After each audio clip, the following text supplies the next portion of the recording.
Sure. I think it is easy to lose sight of how big a sea change there is likely to be in Bitcoin and digital asset policy from the previous administration to this administration. But it just is huge, right? So just to sort of tally up the stuff to pay attention to, one is just the end of the Biden administration's war on crypto. It's become a bit of a meme. That's something that David Sachs talked about at the crypto ball, but it's really true, right? The outgoing administration just was hostile to the interests of the Bitcoin community, and having that end is a really big difference.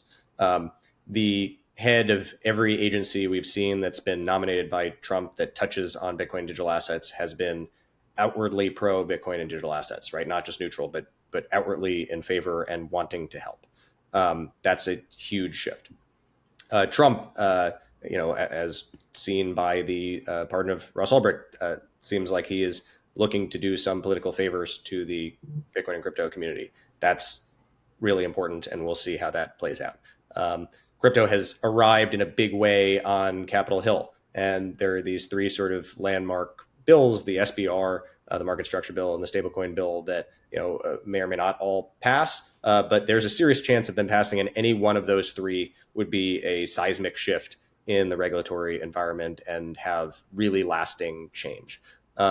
On Capitol Hill, just through our work at BPI, we've seen lawmakers be really wanting to be helpful and supportive of the Bitcoin community. And, it might take a while to get them educated. That's really BPI's mission as a think tank, is to explain what Bitcoin is, why it's important, and what Bitcoin policy looks like. But relative to the previous administration and even months ago, there's just much more interest in taking us up on that offer for education and direction on Bitcoin policy.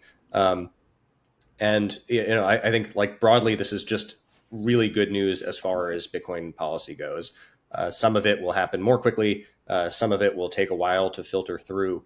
But there is this tendency, I think, looking at DC, to get lost, lose the forest for the trees, and focus on every new headline. And we've seen some of that already with the SBR executive order didn't happen on day one. The Ross pardon took more than a few hours. This stuff takes time, but I think if you zoom out, we're just in an incredibly different paradigm than we have been, and I'm just excited to see the way that plays out.